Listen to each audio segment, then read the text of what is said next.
Good evening, traders. Welcome to the Sunday Open. I'm your host, Craig Shapiro, macro strategist here at NinjaTrader Live.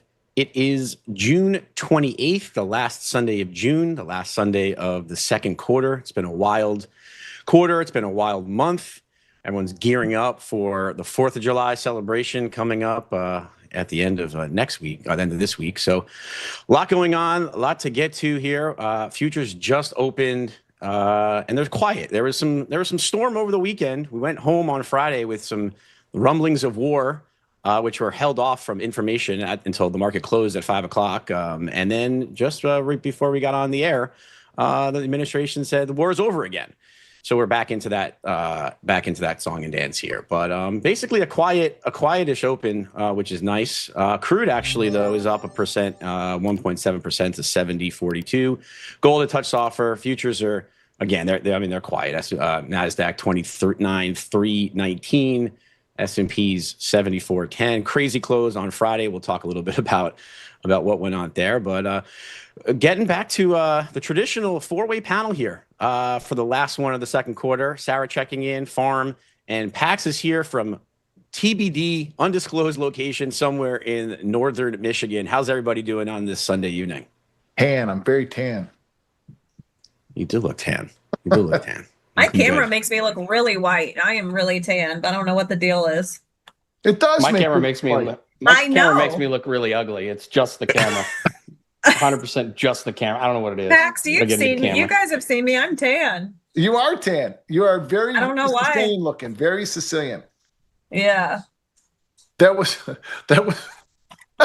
We're 2 minutes in, and Farm's already fucking cracking. Farm's already cracking me up. You're beautiful. We were talking before we got on that Farm knew exactly what happened at the close on Friday, but we're not going to talk about it because really, we don't want to. We don't want to get to. Nobody wants to talk about that. But I mean, the close Friday was kind of wild. But last week was soft. Last week was a soggy week, and the Nasdaq really has been underperforming. Particularly the hyperscalers and the Mag 7 names have been distributed over the course of the last couple of weeks here. Micron was the big news. Huge numbers, huge beat, huge guidance, and the stock finished the week down. So we'll get to that too. But let's kick it off here like we normally do on Sunday. And don't forget to make sure you're subscribed to the channel so you can ask us questions. And please send us some likes. We really appreciate it. But with us is Sarah. We'll get to her charts right now. So Sarah, I know you were in the saddle last week. What are you seeing here for the close to the second quarter and the outlook for July and the third quarter? All right. Well, I was barely back in the saddle last week. And I kind of got my ass handed to me trying to day trade because like the big moves would happen in the first hour and then get stuck sideways the rest of the day. So I was off my game anyway. And then trying to trade in the chop was not good, but I am human. It happens. So as you mentioned, we are coming into the last couple of trading days of Q2. So we've got Monday and Tuesday. And kind of where we're sitting right now, these are the monthly candles. And you'll notice that the two on the right are green. So they're a lot stronger. So that's RTY and YM. And then you got ES and NQ that are much weaker, right? They're red and they're closer to the lows than they are the highs. So just kind of going to wait and see. I'd like to see how we start the new quarter and the new month. What day is that? Wednesday? Yeah, sure. Wednesday. So we get all that new information on Wednesday. So I'd like to see kind of how that shakes out. And still with us being up here at the highs, I would prefer downside. But that doesn't mean anything. That's just my, wish list. So just going to kind of play it by ear. And you'll notice, and I also think that last week was tough because we are stuck in a range on ES and NQ. We're stuck in these two candles. This is the third week now that we're going to be trading in that range. And same with NQ, we're stuck in this range. So day to day, it's a lot of flipping biases. we play time frame continuity. So depending on the color of the daily candle kind of helps us decide if we want to be bulls or bears that day. The direction that we break the previous day's candle helps us decide if we want to be bulls or bears. And right now, we're very much an inside week, opening within last week's range, but we are closer to trying to trigger Friday's highs. So if the open stays green, this is obviously a bullish open because they're all green, and it looks like they're all trying to go to Friday's highs, which will just pretty much put us more so in the middle of this range, which is fine. We can play it, but we have to know that these moves might be short-lived. And again, day to day, we even hour to hour, we're flipping biases depending on, liquidity levels we've taken out, and, kind of algorithmic trading. Every hour, we call it the flip. You'll notice, like, you can see very clear buying 1 hour, the next hour, it's like they're selling everything. The next hour they're buying. So a lot of flipping has to be done right now in this tight range. And that's just kind of what we're going to have to do. We're definitely seeing rotations. And you mentioned kind of the weakness in NASDAQ and S&Ps and the strength in Russell. What is the, I normally ask you about that. Can the Russell lead us higher and kind of drag up those other indices, or are we more likely to see the Mayne indices take the Russell down? Well, really kind of either. I think haven't been seeing too much correlation. Like when RTY hits a new all-time high, it's not doing a lot for the other guys. And I think that they're just kind of, they're not all in sync. So we like when they all are in sync. It helps us a lot. But again, that's why we're having to be so agile and moving quick and flipping biases quick. Yeah, you mentioned that algorithmic trading stuff. I've been talking about this on the morning panel. These leveraged ETF rebalance flows have become such a big, important part of the daily trading. You have over 200 billion at AUM. Much of it is double and triple levered.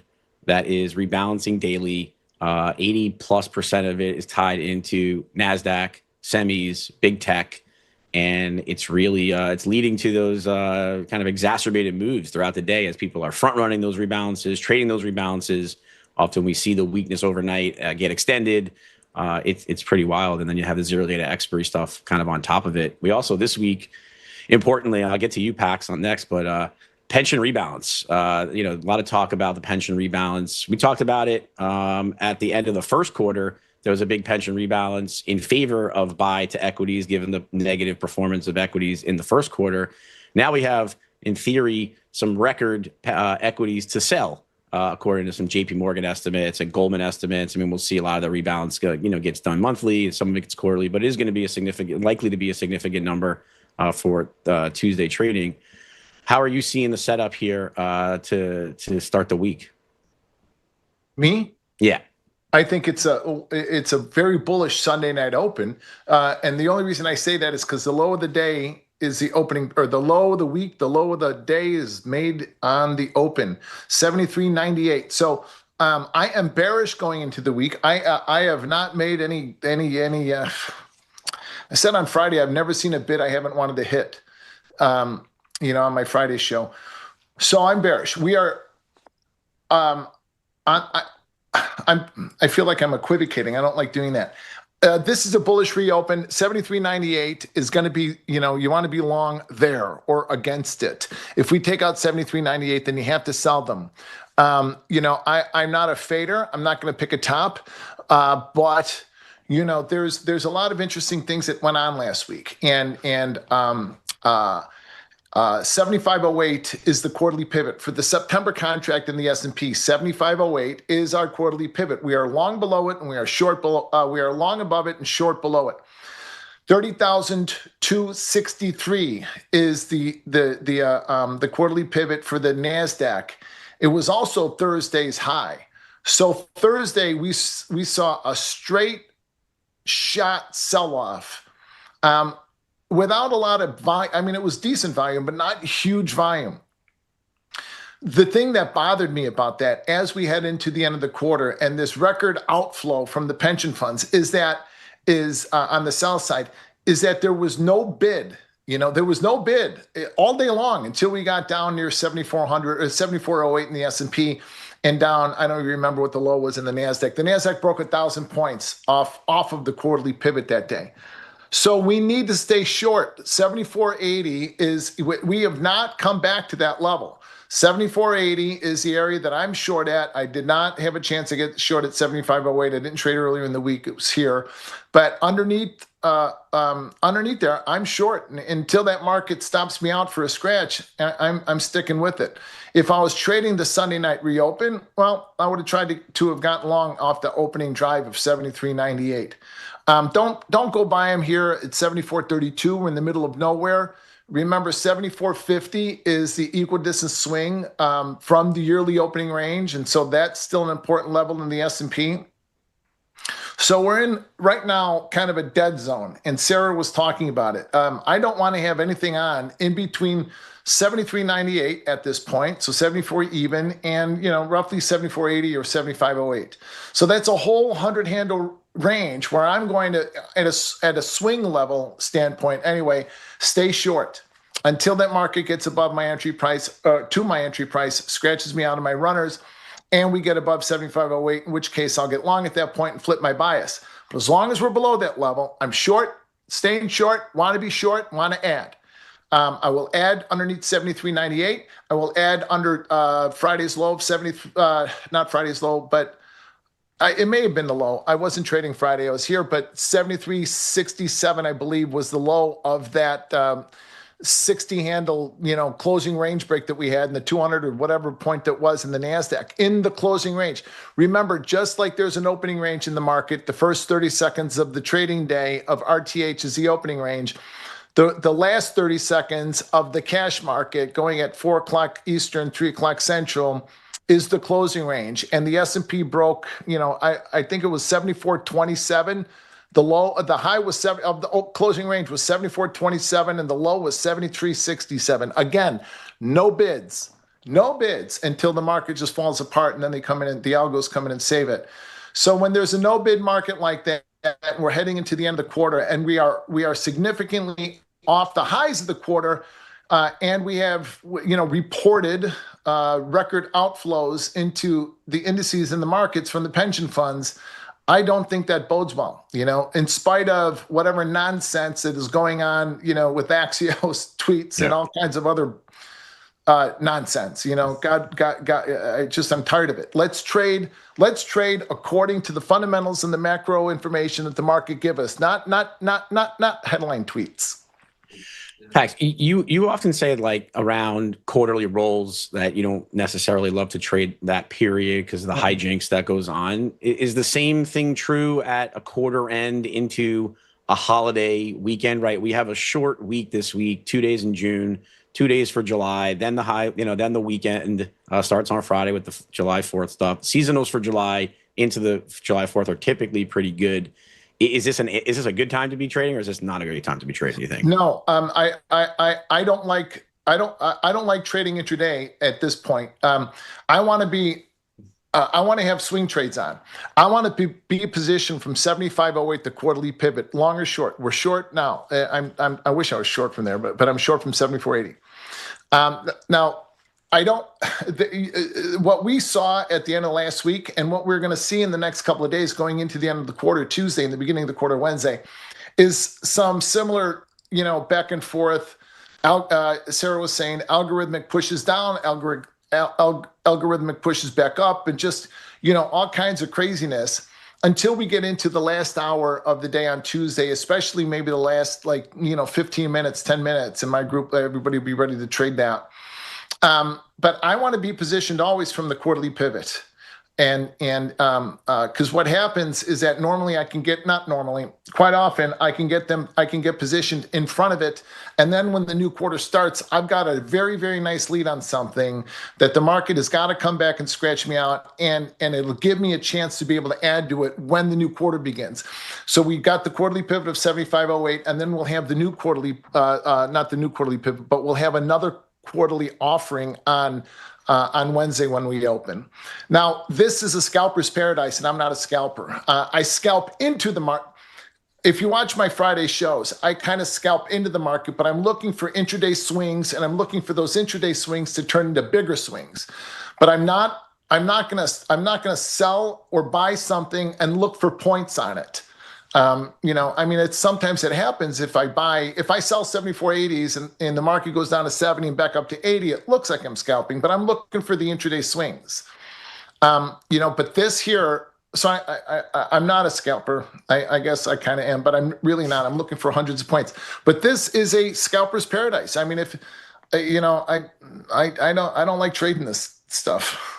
Just from a swing standpoint, yeah, intraday, no gracias. Yeah. I mean, in addition to the holiday weekend and short week, it's a heavy macro week this week too. So we talk about the quarterly stuff ending on Tuesday, but Wednesday we're going to hear from Fed Chair Warsh, who's is going to be speaking on a panel with Christine Lagarde and some European central bankers. So that's going to be important to see if he follows through on some of the hawkish sentiment that came out of the meeting from a couple of weeks ago. We also get the ADP and ISM on Wednesday morning. And then Thursday, we're going to get non-farm payrolls.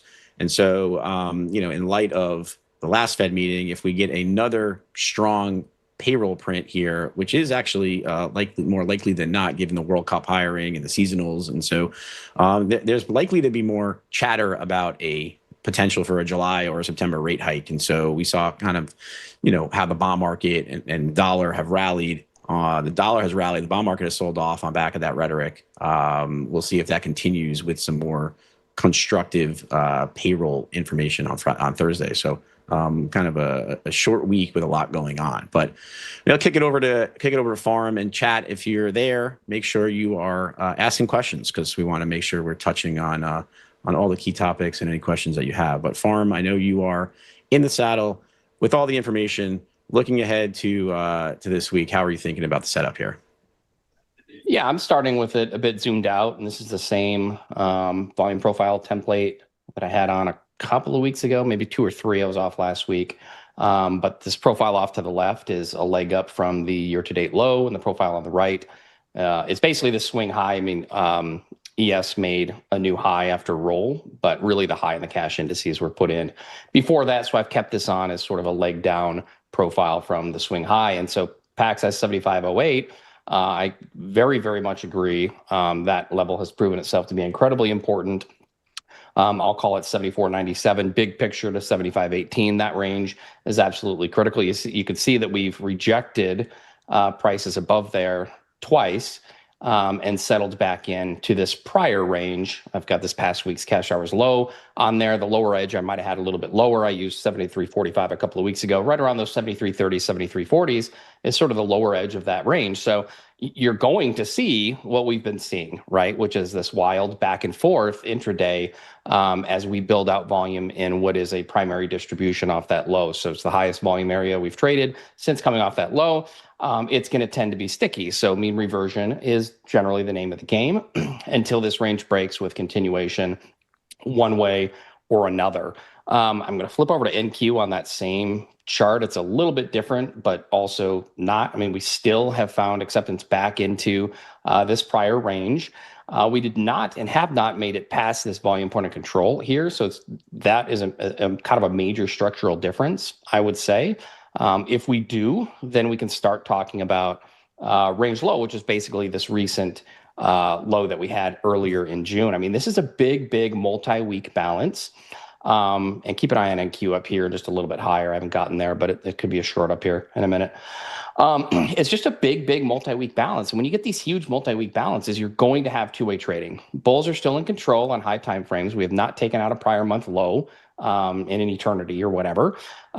Sellers are very much in control of short time frames, and intermediate is objectively neutral. So for me, I'm going to be siding or leaning with sellers as long as they control the short time frames. But if that flips then in favor of bulls, then I think they have a little bit more of an advantage than sellers have enjoyed recently. I will say, I mean, the market is not acting healthy in a number of different ways. I mean, we saw the craziness into Friday's close, but even before that, Pax talked about that sell-off on Thursday, which is completely and utterly bidless. The thing has been very illiquid at times. I mean, we're seeing 150 handle moves on NQ in 1 minute with a VIX that's like relatively muted. So that suggests to me that order book liquidity, if not, not to be confused with, global macro liquidity, but at least order book liquidity has been very thin at times, and that's generally not a healthy sign. So I'll drill into the weekly profiles like I usually do. We gapped value well lower last week relative to the preceding week. But again, it's just, to me, it's a big range that we're trading in here. And so the question is, if we do find traction lower, what is on the table is sort of the bottom of this range, which I would say is the current June low, with potential for the May low. Back when we came down here the first time, I was expecting the low of balance to be near where that May low was. And generally what happens if you come down, you finally take a prior month's low after however many months, there's typically a cover response. We had the same conversation, if you recall, back in November. If you were watching the show back then, we came down, we took October's low. I said, it's time to look to cover. And, we know what happened from there. Big move higher ultimately, but it still built out a multi-month range to ultimately break lower. Doesn't mean that's what's going to happen this time. But my point is, generally what happens once you come down and you take a prior month low for the first time after framing higher for so long, is there's some kind of a back test higher. So we could do that from May's low. We could do that from this recent June low and just take out this multi-week balance low. That's if we could even get there, right? This is the trading lower scenario.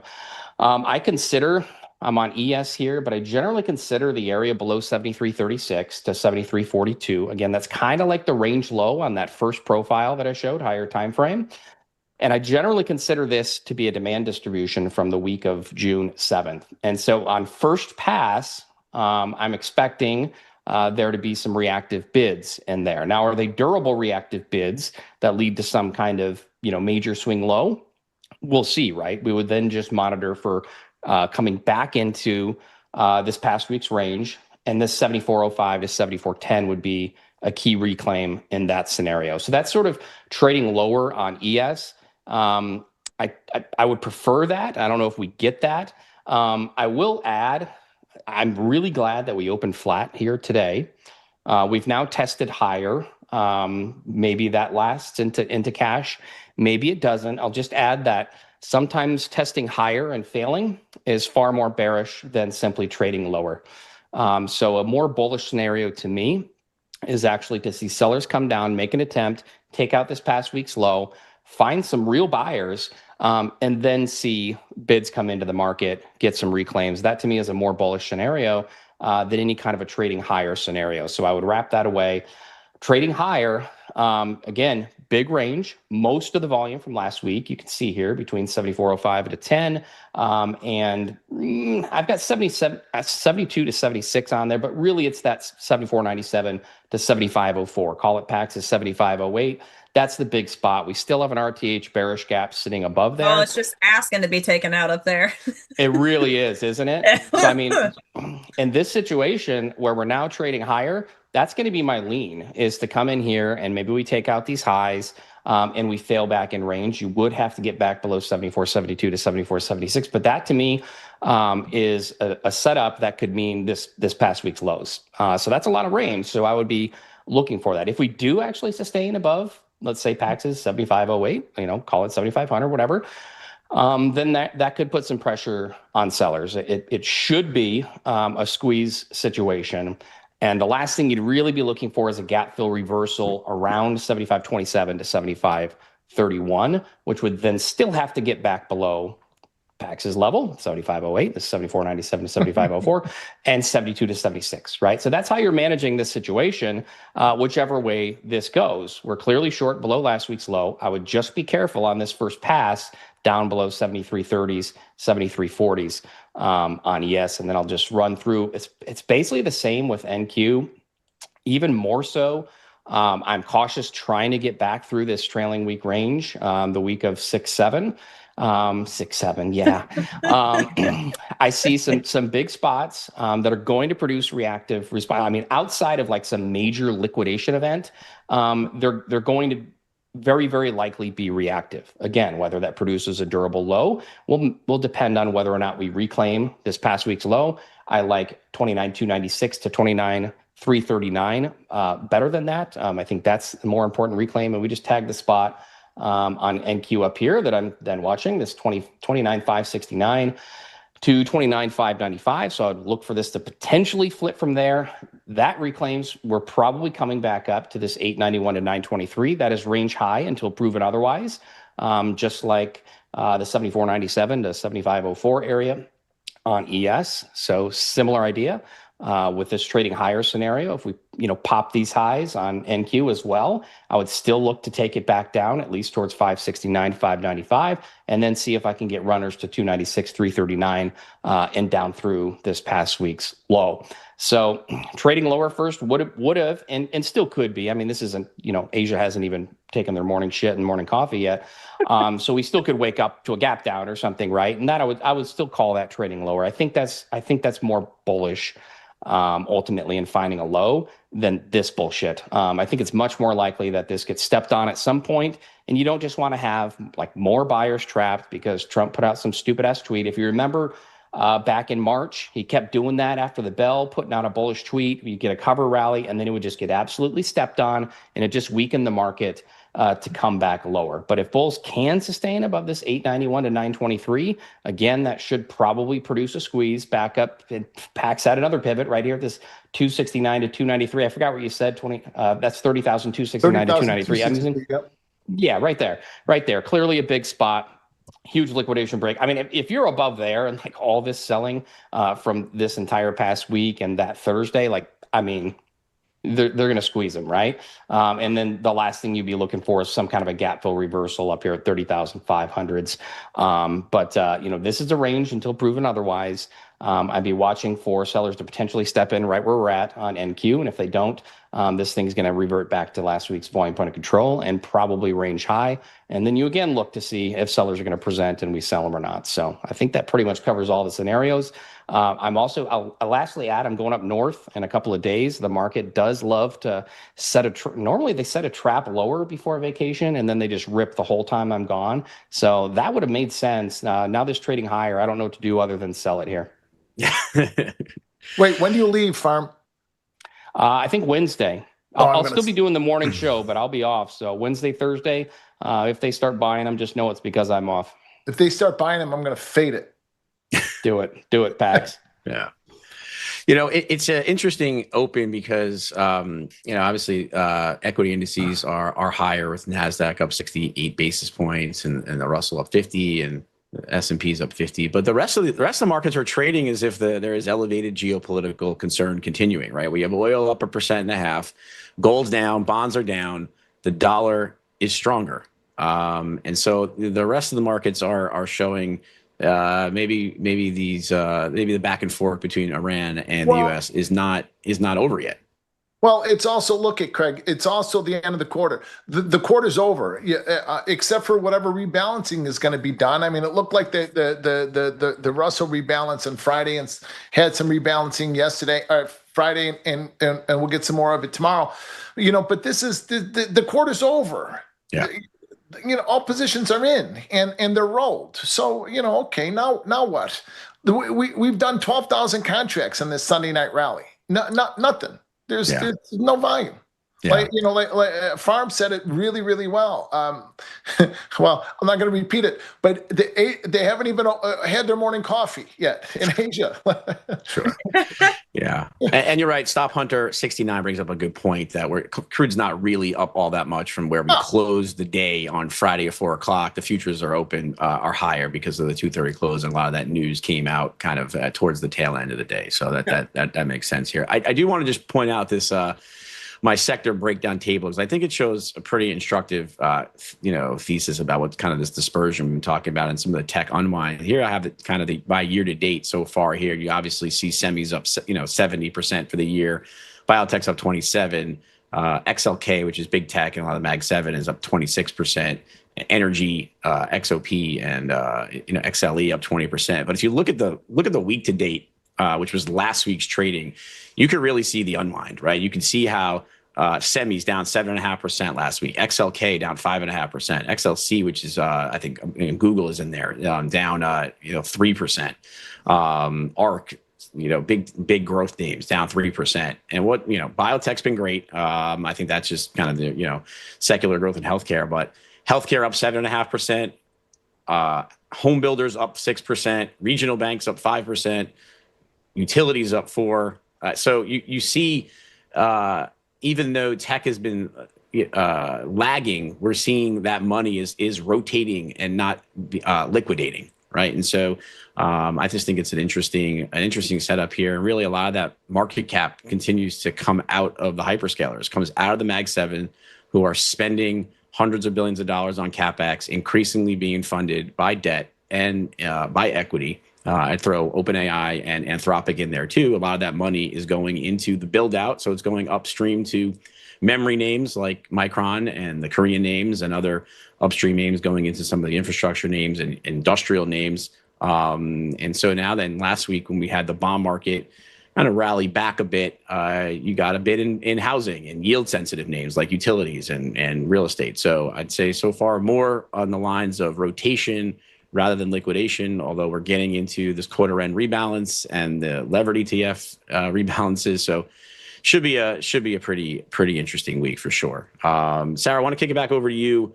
I want to talk about precious metals. Forget when it was, probably was 6 or 8 weeks ago. I asked everybody kind of their view on gold, and we all were generally constructive with an eye on the exit. And thankfully the eye was on the exit because gold has been terrible. Precious metals have been real soft. The dollar has gone on a new upward trajectory, accelerating after the more hawkish Fed meeting. What are you seeing here for the outlook for gold and silver? So when we were looking a couple of weeks ago, we were looking at this quarterly chart because gold has gone up for I don't even remember, 3 years straight on the quarter. So we were watching that as a major level. And I said pretty simply that if you're below 4,100, you can be short. If you're above it, you can't be short. They triggered it at the end of the quarter, though, which is kind of a problem. So with the new quarterly candles about to happen on Wednesday, we're going to have to pay attention to see what happens, because if we don't break below, I want to start talking like we're already in next quarter, but we're not. So next quarter, if we can't break below this quarter's low, we're not going to go down. And this quarter, we had an opportunity to really, really come down. But like I said, it triggered at the end of the quarter. And we say a lot in the strat, when things occur matter. So this is, price can exhaust by time and price. So this would be an example of time exhaustion because it happened at the end of the quarter. So you don't have a full 3 months for it to play out. It only had a couple weeks or so. So we're going to have to see, but we have taken out a lot of major players, anybody long, basically since, the end of last year, we've kind of taken out. So if we're going to turn around, it's not going to happen until the new quarter, but we would have to see the new quarter open and turn green. So right now, with it being the end of the quarter, kind of a non-trade, I'm not too interested in anything. because I want to see what happens when we get that new quarterly candle. Same with silver, except silver's been weak, been a little bit weaker. Not much, but I think it triggered. Did it? Yeah. No. Hold on. I might be confused. No, silver's been a little stronger. It triggered the quarter only last week. And again, only with 2 weeks left to do it. So that's not a good swing trade to be like short or anything. So again, we're going to have to see what happens when we get a new quarter. Because only a few things can happen is we open, we stay inside, start coming back through, and just kind of start consolidating, which wouldn't be fun for anyone. We trade below this quarter's low. We trade below this quarter's low, keep going down. Or we trade below this quarter's low, fail, and start coming back up and become an outside quarter. But who knows? We have to see what the candles do, where they open. We have to see where we close this quarter. So a lot, like very much up in the air right now, with it being the end of the quarter and then the start of the new quarter. But I can tell you that they were trying to go to last quarter's lows this quarter, and they did do that. So if you were short, like that would be a good, take profit spot. Yeah. Pax, any bias here on oil? I'm sorry, on gold. Yeah. From a larger standpoint, yes. I think gold has got some downside in it. At least I hope so. I'd like a chance to buy it a lot cheaper. But 4,100 is kind of the pivot in gold here. So above 4,100, I'll take a shorter swing trade higher up to like 43.25 again. So remember the levels in gold. These are the levels that won't change in gold. 4,100 changes from a trade standpoint. 4,100 changes the trade trajectory. That's hard for me to say. Back up to 43.25. So long above 4,100 with confirmation above 41.39 up to 43.25. If gold for some reason gets above 43.25, then we'll see the 200-day again around 44.20 ish, and then back up to that the old quarterly pivot at 44.92. But below here, if gold holds underneath 4,100, then we're going to trade back down to an old quarterly pivot, 39.83. So that is the downside. That underneath there is where I'll sell them pretty aggressively. Like I was talking about a dead zone earlier in the S&P. A dead zone for me. I mean, I really don't want to take a short here. I think that the gold trade, at least from a more of a macro perspective, not a macro perspective, just a broader swing, like a bigger price swing. I think that trade is over. That trade was 44.92 all the way down to 4,100 with acceleration down to 39.83. That trade has been complete. The swing is over. Now we're going to churn this area between 39.83 and 4,100. So that's kind of the dead zone. I'll be long above 4,100 trepidatiously, but I'll be aggressively short underneath 39.83. Underneath 39.83, then we've got some. We could really see some downside in there. So it's my take on gold. Yeah. I think it's got some more downside, but if we get above 4,100, I'll be happily long. Yeah. Blake was mentioning on the program sometime in the middle of last week that the daily sentiment index on precious metals, which is an indicator on all futures markets, was back in the single-digit levels. So getting to fairly oversold levels here from a sentiment perspective. Not necessarily so instructive, but is I think you're right. I think the easy part of the gold short seems like it's well known. The narrative has been poor. Central banks have been hiking. The Fed has moved in a hawkish direction. Liquidity is not coming quickly, no. And so gold is missing that narrative, and so it kind of lines up with poor sentiment and poor charts. But I think there's plenty of people who are looking for re-entry here lower, certainly on the physical side. But Farm, any thoughts here on gold? Yeah, I mean, I started in on the miners because, yeah, I mean, we're probably reasonably close on gold itself. I wasn't quite ready to long gold directly, but I think the miners can do well. As long as it broadly chops, high 3,000s, low 4,000s would be okay. So I haven't added size on any direct gold positions yet. I haven't fully updated the chart, but I agree with Pax and his 3983. I've got 3983.4 is kind of a big spot. And what we saw last week is, we built some volume. And as of now, anyways, sellers have given that back, right? So we cracked that through that range to end the week. That's a good look. I would say right where this low is of session is important. I'm going to give it down to 40.59 or so. If we get back under that, then this whole thing is back in play. 39.83 is back in play.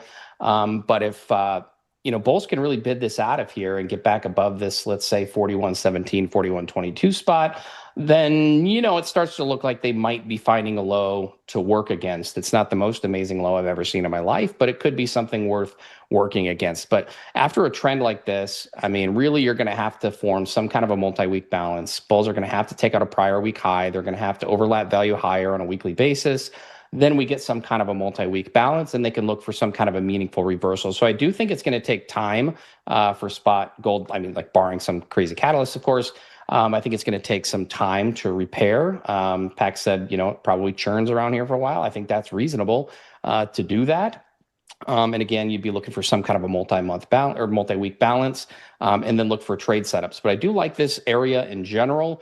And I feel like Pax said, I mean, if it probably loses this 39.83 spot, I've got, a spot just a little bit lower, 39.60s maybe, that could hold for a quick trap below this past week's low.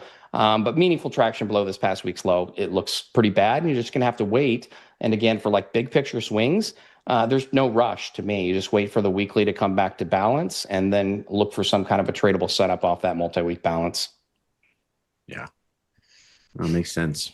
I wanted to flip over to oil here, the other major commodity market that we spent a lot of time obsessing about. Obviously, it's been top of mind for many for months in light of the war and the Strait of Hormuz, which is reopening maybe. But this evening, bouncing off the lows.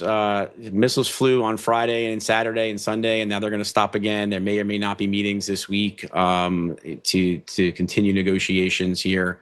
We've kind of washed out a lot of oil. But Sarah, what are you seeing here on the oil market? Oil was textbook strat, really. We kept talking about how gold wasn't, or oil. God, we always interchange those, don't we? I do. Oil. Yeah. Every time. I'm sorry, Sarah. I'm rubbing off on you. How oil was in a tightening range, and it was tightening because we had 2 inside months, so the range was getting smaller. So it's textbook strat, being that we had last month was an inside month, and then we broke it to the downside and we hit target 1 and target 2. So it did exactly what it was supposed to do, which was go down. And I talk about the line in the sand all the time. So below 86.35 short, and it's real simple, the strat: target 1, target 2, and it did that. So it pretty much it did what it was supposed to. It did its job, we like to say. And now we're going to get a new month. So again, this would be another example of time exhaustion. So we did hit both targets, and the candle is almost out of time. Like if you think of a, what's the sand, like a sand timer, we're almost out of time on the month. So we've got to wait for a new month and see what happens. But the setup short was this month. I don't know if we're going to get a good setup for next month, and that's how it is. Some months you'll have good setup. Some months there won't be a setup. Some months it's just continuation. But this is an ideal setup and one that, we like to take. So yeah, it did exactly what it was supposed to do. And that's that. So now we'll see. It's pretty amazing where how far we've come in the oil price, right? Where we were at the end of February and the early part of March, and despite the fact that the Strait has stayed closed, the world has done a good job of releasing inventories, supplying crude and petrochemicals and refined product stocks kind of throughout, and eliminating the worst case scenarios. Eventually, all those stocks are going to have to be rebuilt. That'll take time too. So, but to see the oil market kind of back into the 70s here, and to see forward crude come down as much as it has, I think it's pretty pretty wild. And if you think about how that's been what the president has tried to do, and he's done a good job at making sure that despite the elevated geopolitical concern, oil market hasn't stayed too snug. But Pax, any key spots here for oil for you?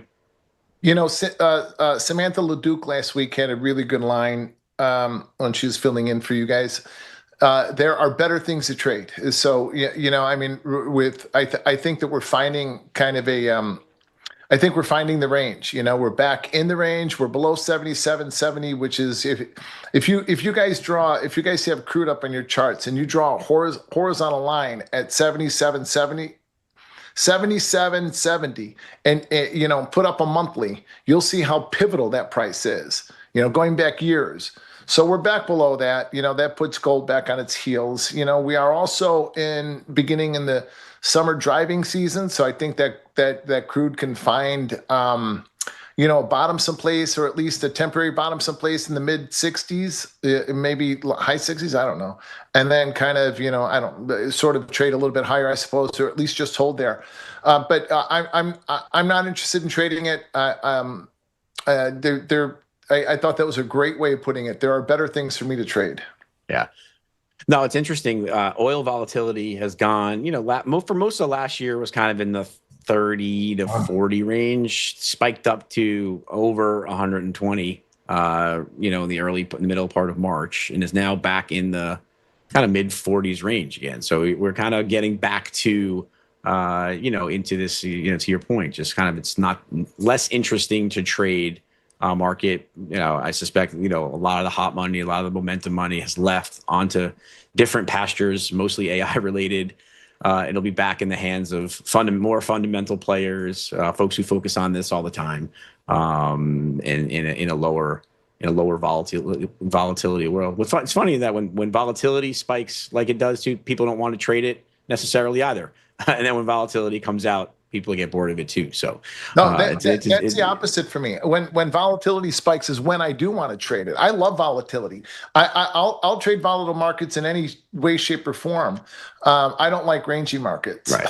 No, it's funny when volatility spikes, the traders like yourself like it. The fundamental guys hate it. Yeah. And then when volatility kind of comes off the boil, traders remove themselves from it, and then the fundamental guys kind of come back, and right. and what they think or do kind of matters a bit more. But Farm, any keys here for the oil market? Well, I had just gotten my eyes squared away. I've had to wear glasses for a number of weeks after somebody made me look at the gold chart. I said I would rather look at my mother-in-law in her nightgown, and my eyes just blew up. It was a big mess, had to wear glasses.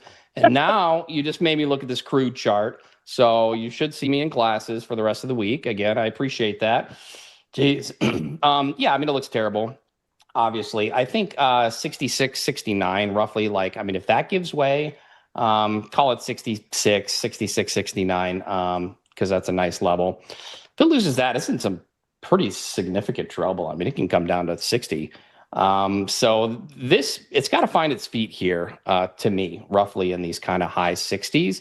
And like gold has kind of done, crude has not done it yet, right?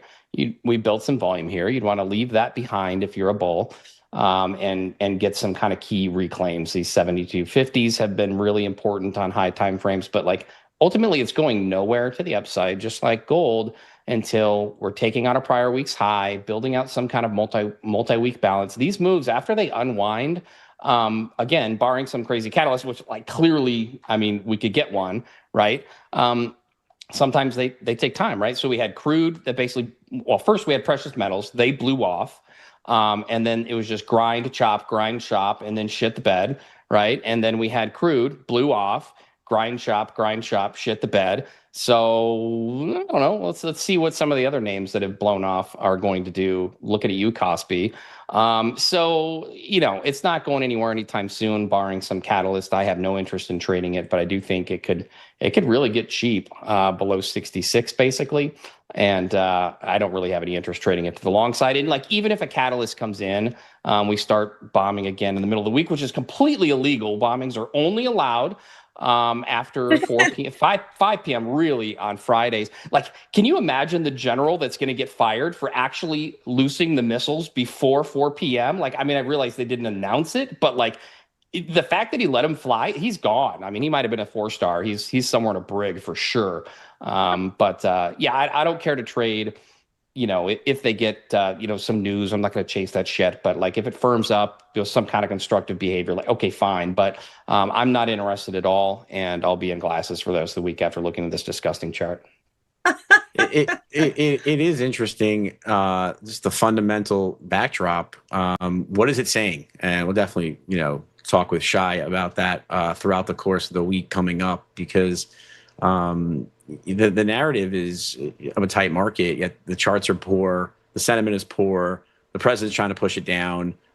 Is it signaling a weaker environment, a weaker consumer, weaker demand, whether it's here or abroad, than we're realizing? I'm not really sure, but I've certainly been more surprised by the weakness and not. And if we start breaking some of those key levels that you mentioned, we'll look out below. But just another quick update here with 10 minutes to spare as we get to the crypto closeout at the top of the hour with Trader Mayne and Ponzi Trader. S&P's 74.37, up about 50 basis points. And NASDAQ actually outperforming now, up 71 basis points to 29.569.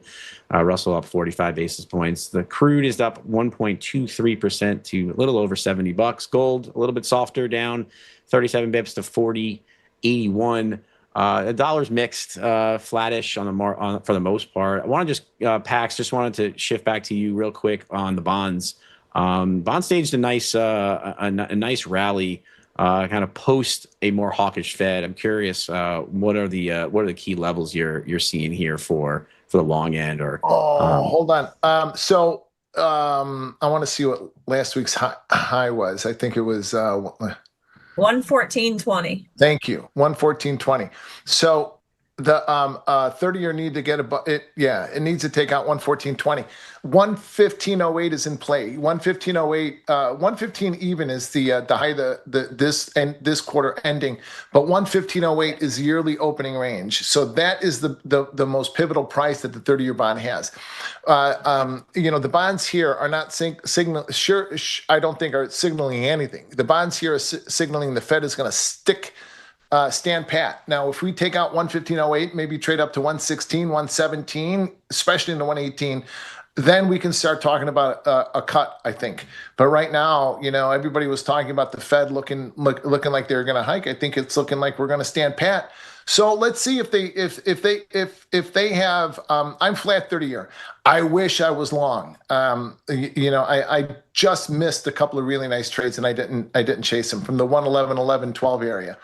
And then 113.08.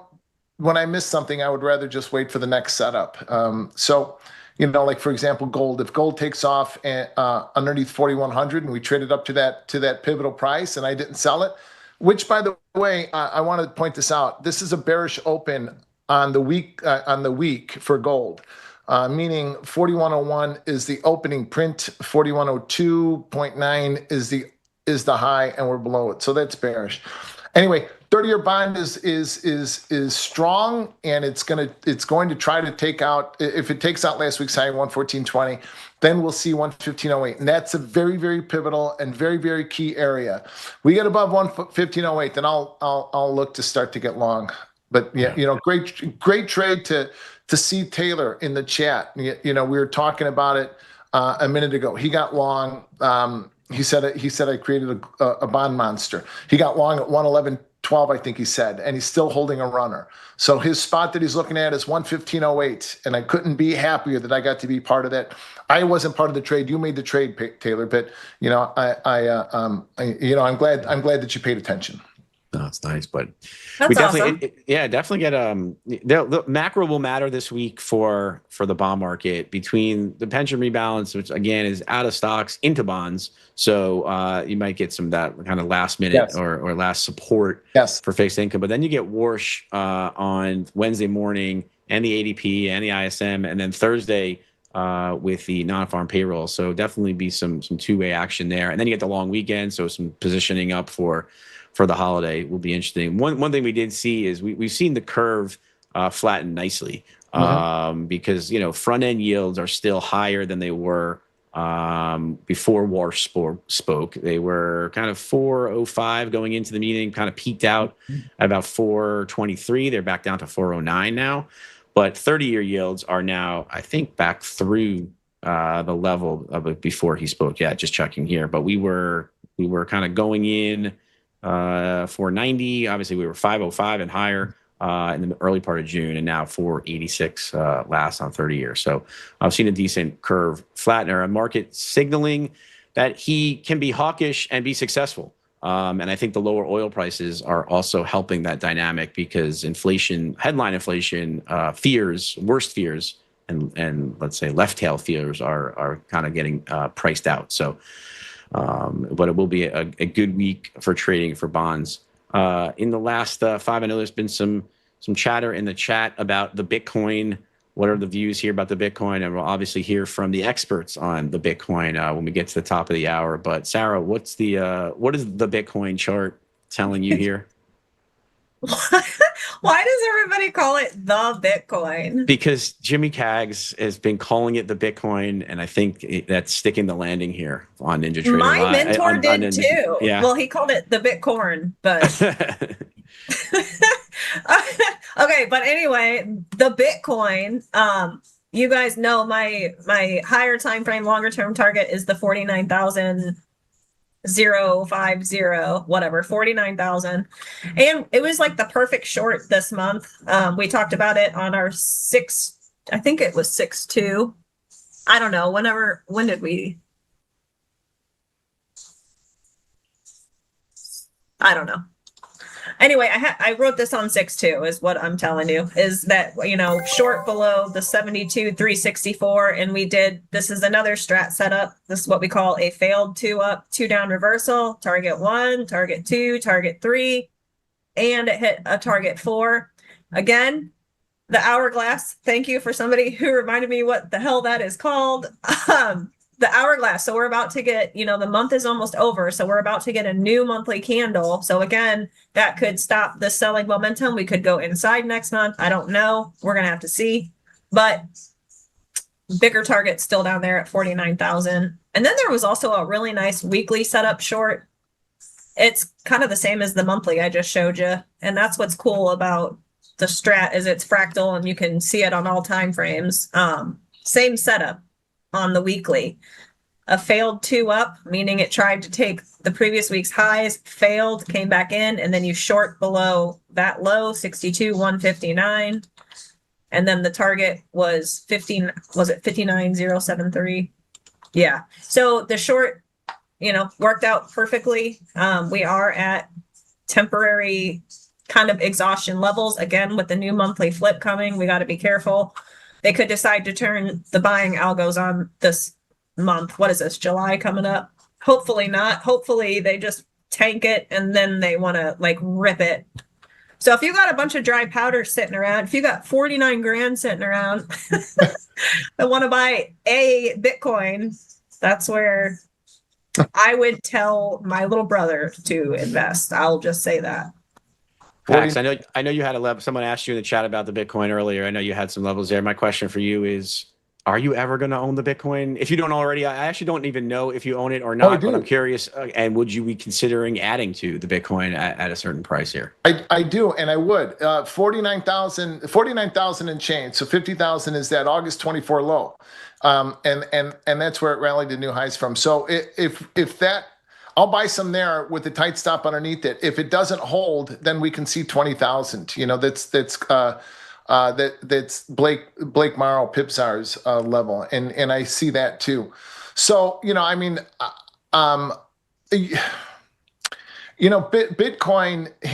is oh my God, I don't even know how to say this. Bitcoin isn't it's not what it was when it started. It's regulated in every way, shape, and form at this point.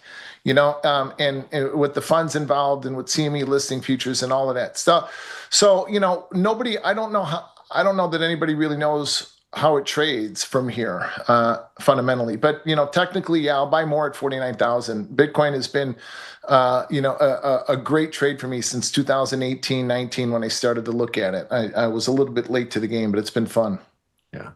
Back in the summer of 2024 was when the president got the Bitcoin bug, and he spoke at the Bitcoin conference in Nashville, Tennessee. Oh. And the low, like I think you mentioned, that low happened after, I believe, after that conference, when the talk about the strategic Bitcoin reserve was pushed out a little bit, whatever. But there were a lot of people who were, if you're of the mind that you want to be on the same side of the president trading, and that's been a good way to be, if because his trading has been great, and his investing in Intel and other individual equities, and his general support of the markets has been constructive. His support of Bitcoin has not worked out, and so there are folks that were big supporters of his and big donors of his that helped get that momentum and messaging through in that summer here. If we start to break down from some of those levels, as you mentioned, in the low 50,000s or whatever, then we'll be in for some trouble. But we'll be in for a ride, dude. Yeah, it's going to be it's been a tell, or actually it hasn't really been a tell, because it used to be a tell, used to be a liquidity indicator for the NASDAQ, but what we've seen more recently is the money is flowing out, and it's flowing into things that have been working in the AI story and the big tech trade, and now the memory trade, and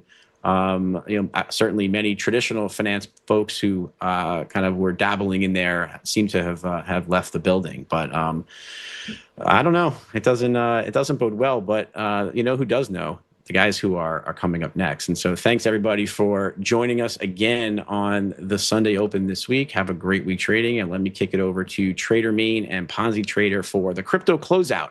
Let's get cracking.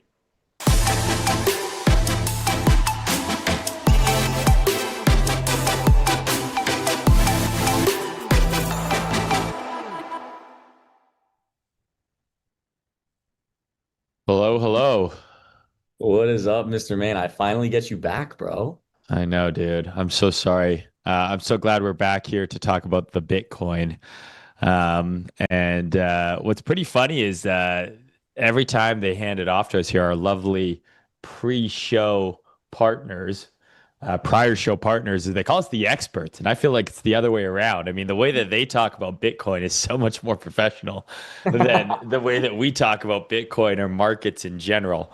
But yeah, what are you thinking here, man? I mean, I know it's obviously coming up to the end of the month. If you're online, anyone, it seems like Ansem and a few others are calling for a return to the trenches. And what terrifies me is Bitcoin looks so horrifically weak, and we have people talking about meme coins being back. I don't know, man. It seems a little sketchy, but we got lots to talk about today. This show's obviously brought to you by NinjaTrader Live and Kraken. So thank you so much. We're going to have a great guest on later, but let's start with the Bitcoin. Obviously, we had this kind of breakdown over the last, several weeks here. Now we're at the range lows, and it's not inspiring a lot of strength, in my opinion.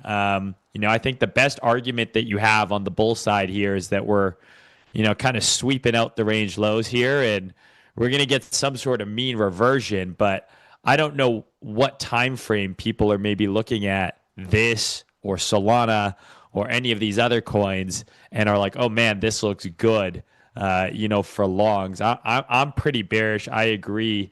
49, 50K area on Bitcoin. I think that would be a lovely area to start doing some buying. I think high time frame, even 60K, like below 60K is good value, but I do think value gets a little deeper here at the end of summer into the fall. Yeah, I will say it looks horrible right now, especially as we're starting to bleed into these lows. This is an area where you want to see bidding, you want to see demand, and we're not seeing that at all, actually. And the worst part of that is our favorite counterparty has become a massive liability and not somebody that's carrying the boats anymore. Mr. Saylor is now sweating. I have to bet he's sweating. Obviously, he can't explode from this point. But with Stretch sitting at 75 still, you want to pull up Stretch? I don't have my chart right up in front of me. Is it at 75? 75, 74.68. It's not what you want to see as a Bitcoin bull. I don't really like Bitcoin longs here. I will say with Ansem stepping back into the arena and causing a scene on Solana, there might be an attention trade there. And I am long Sol from 68.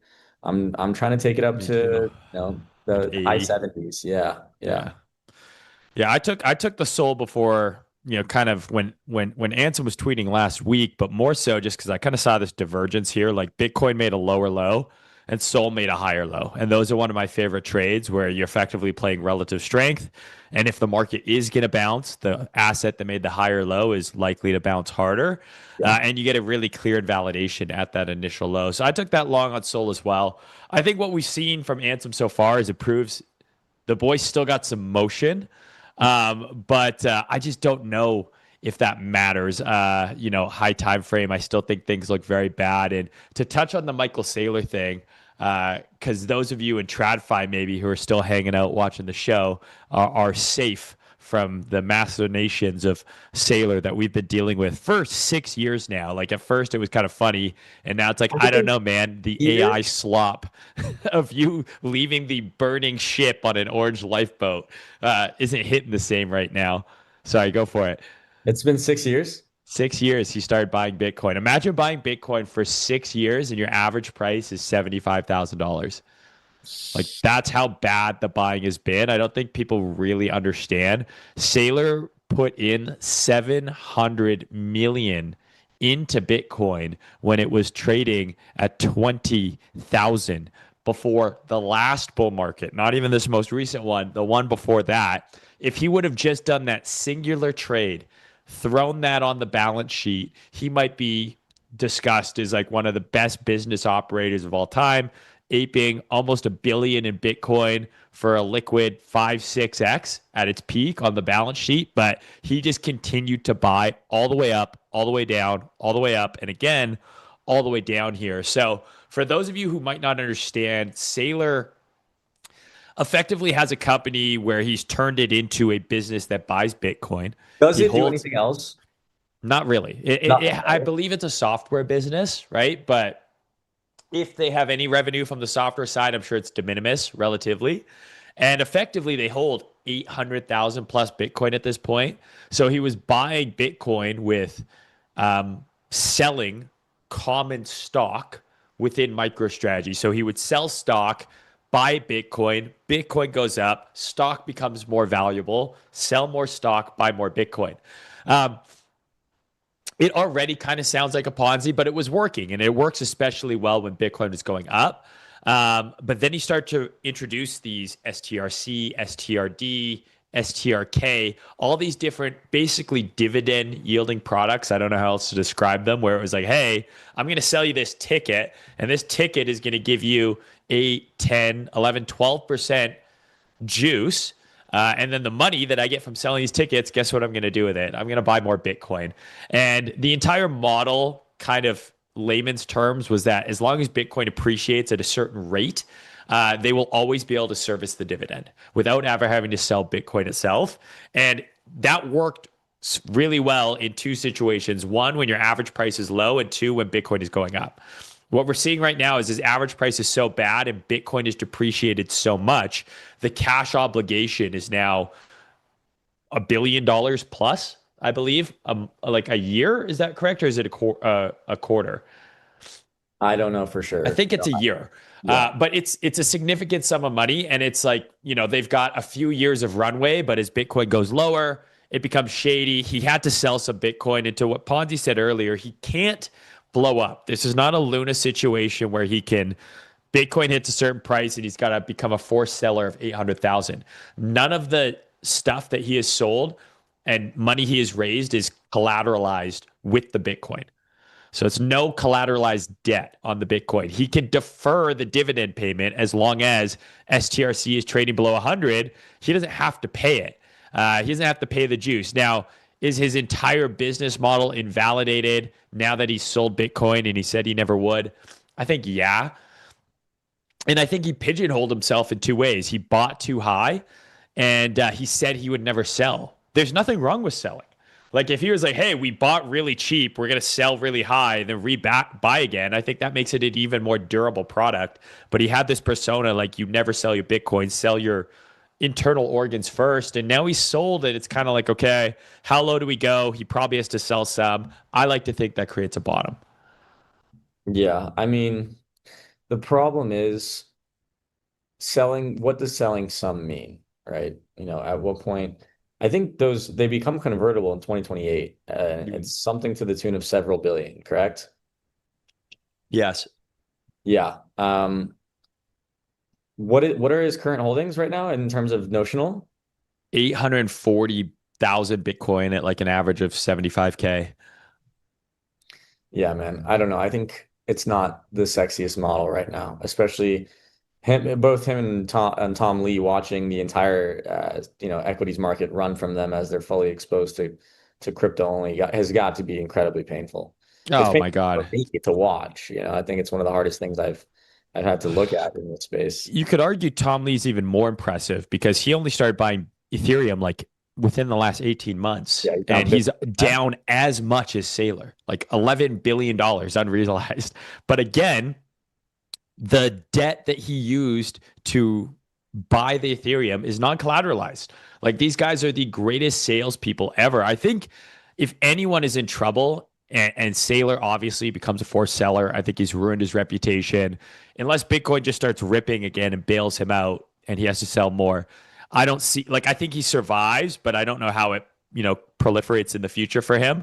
But a lot of the stuff he says, looking back on some of the ads he ran, some of the stuff that he tweeted over the last several years, that starts to get into the world of like, okay, is this, I mean, you're the American, I'm not, but like fraud, is that the right term with the SEC being like, he was calling STRC equivalent to like a money market fund. He's like, it's less volatile than a money market fund.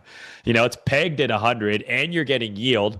I saw a clip of him saying like, you have no downside. I pay you 11% as you just wait to get rich. I'm like, I'm pretty sure you can't just say that stuff. Yeah, but it becomes more of a problem with the CFTC and there you go.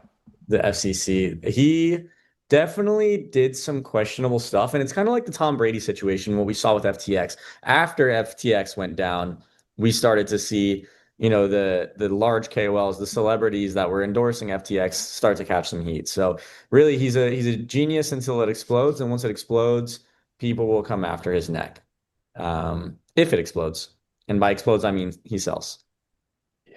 I mean, I think it's just hilarious. So we'll see what comes to Saylor. I think he survives, but I think he ends up very bloodied. And again, what created our bottom last time? Well, it was the implosion of FTX, like you were mentioning.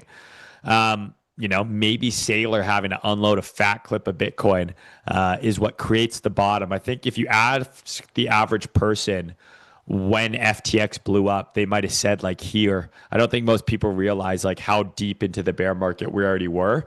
And hopefully that is similar with Saylor. I've said this before, like I think we're approaching areas of deep value here, 38, 48, 58K. Those are kind of my areas of interest to start buying back with just dry powder and spot, obviously heavy weighted as we go lower. And I think we're probably going to see some of these prices come through in the next 2 to 3 months, and we'll be ready for it. And I think from a timing perspective as well, maybe some of these equities charts are ready to roll. I mean, I have S&P kind of holding here for the time being. It's kind of like a lower low, higher low type of setup. The diamond Obviously, top, baby. we had Micron just annihilate their earnings, and the only thing I see on this chart is kind of potentially diminishing higher highs. Like it kind of looks like that 3 drives type of pattern.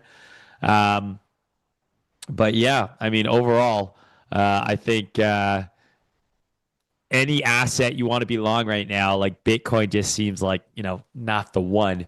But here we are talking about it. So we'll see. Anything else you're watching? I know you were trading the Micron earnings play. Yeah, I closed that. Honestly, it was one of those weirdest spots because everybody got the long and everybody was up millions of dollars. Like, everybody notionally speaking, our circle on crypto Twitter, and everybody expected it to go higher. I did as well, but at this point, it feels like an event that when I was at your house, we talked about this. It feels like one of those events that can totally be an inflection point and mark the top, right? It's just Nvidia hasn't put a new high in since last earnings where it absolutely blew everything out of the water. Yeah. So that wouldn't surprise me. Look at that. That top is March. Actually kind of looks like shit. Yeah, no, it looks awful. And that's the other thing. We're seeing really late cycle rotations, in my opinion. The high beta micro cap stocks like Wendy's, Jack in the Box, these billion-dollar companies are under that are absolutely ripping right now off of absolutely nothing. So it seems like money's just horny to go to the next, liquidity pit, and real value stocks like Nvidia, the Mag 7, Microsoft, it's all just kind of like bleeding out. Bro, and the dollar's about to rip, dude. Yeah, the dollar looks like Trader Mayne called it first. The dollar is about to rip as long as it holds 100. So I agree, dude. I think there's something we discussed, right? Is like now there's an expectation that Micron is going to smash earnings every time and continue to print all this cash. And I was talking to a friend and they're like, well, the difference between this and the dot-com bubble is, the dot-com bubble had no real revenue. Like it was fake. It was whatever. But if these memory and AI companies even underperform expectations, even though they're still making money, the multiples that these things are priced at right now are so crazy that even like slight underperformance could be viewed very bearishly, in the charts. So I'll be interested to hear our guest take. We've got the owner of the DataDash YouTube channel and Twitter account, Paul, coming on here. I don't know if Paul's ready. Knock, knock. I think you might be muted. I don't know if you're on screen. I can't tell. No, he's not in yet. Stand by. We can't hear you. Okay, I may have called him early. Called him early. Timer's hit, Mayne. You're right on the money. There we go. No worries. How we doing, boys? Paul, we're doing good, dude. Good to meet you finally. Yes, sir. Good to be here. Thanks for having me on. Pleasure to be on with the two legends like yourselves. Oh, stop, man. All this hyping up. I got to show up for this show more often, eh, Ponzi? Everyone's so nice to me. So we're just here, chatting shit, man. I mean, I just feel like we're the the kid in the corner at the cafeteria. All our friends who are focused on stocks and have moved on from crypto, basically since October of last year, are just enjoying watching earnings and things outperform and stuff go up. And we've just been sitting here staring at Bitcoin, be the heaviest object in the universe, it seems like. And just, It's been a painful bear market, I think. And it's doubly painful because of just how well almost everything else has done during this time. So like, tell me about what you've been doing. Like, have you been still paying a ton of attention to crypto? Have you been getting in on this AI trade? What are you up to?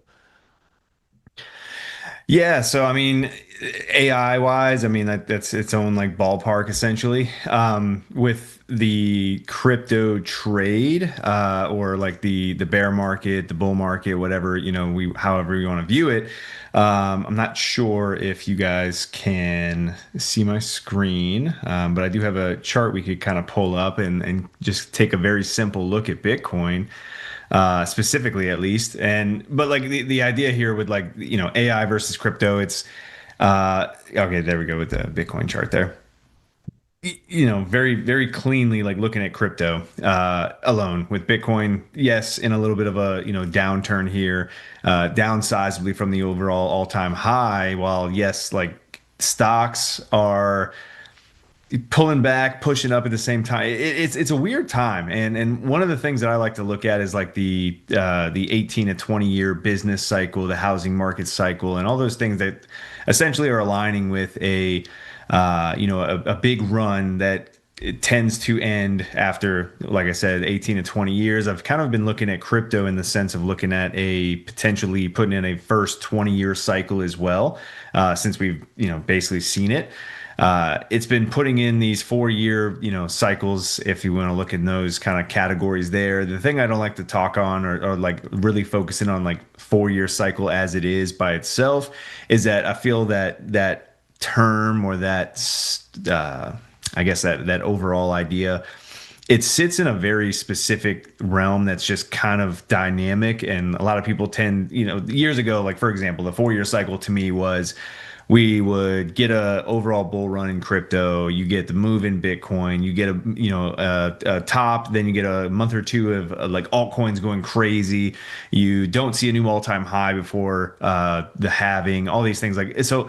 Things have kind of shifted in that sense of the 4-year cycle from what I know. I don't know about you guys as well. But people still are like leaning into the idea that it's like, okay, now it's just Bitcoin just kind of running for 3 years tops, has a full on 1-year bear market. For me, I like to just look at things a little bit more, like data driven, what we're, kind of going in that sense.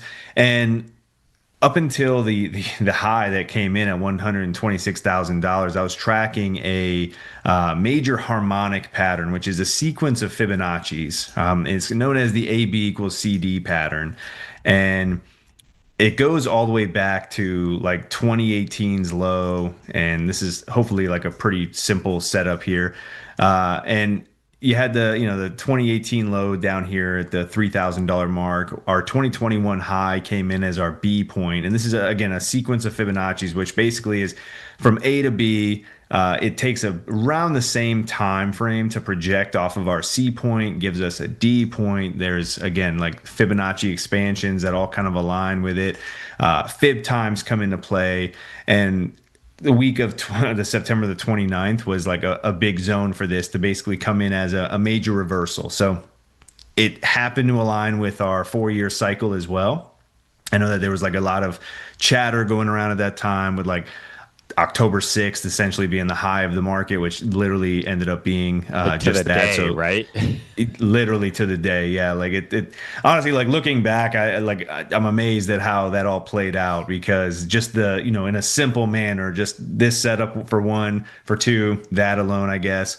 For 3, if you did just go basically off of a 4-year cycle, yes, looking back, like yeah, like that was the play.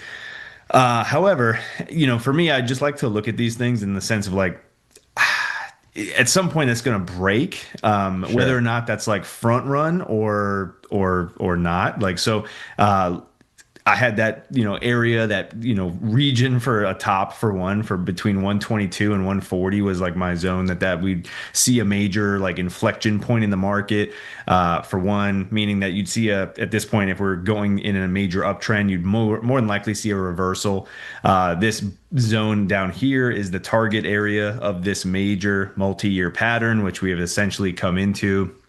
Again, slightly front run it so far, the top end of it, which it's a big zone. Don't get me wrong. This is in log scale, by the way. So like, this is not just some simple like, oh, it's a solid like from low to high. What is that? Like 60% window basically. So it's a multi-year, setup that's obviously, again, set up in log scale. So this is on like, huge, multi 100%, moves to the upside. So for pullbacks, the target zone is pretty wide. But yeah, overall, I mean, we're coming into like a really, really big zone here on crypto. And if you flip that in and kind of look at the retrospect on the AI trade and stuff like that with the stock market and everything like that, again, looking at it from the sense of like an 18 to 20 year move, which the last time we had a major like melt up or top in the markets, basically occur was 2008. 2007 is truly when the market's topped. I think that everybody really, focuses on 2008 is when like the last market crash happened. Granted, it begun at 2007 when it topped off. And we are walking into 2027, which is about 20 years after that. And like I said, like 20-year increments occur. So anyways, from a high, zone here, I think that overall crypto is coming into a really big, area of major support, multi-year support. Could it go down to October time where I think that everybody's like, really hyper focused on a 4-year cycle where we see a 1-year, bear market pretty much always occur, quote unquote.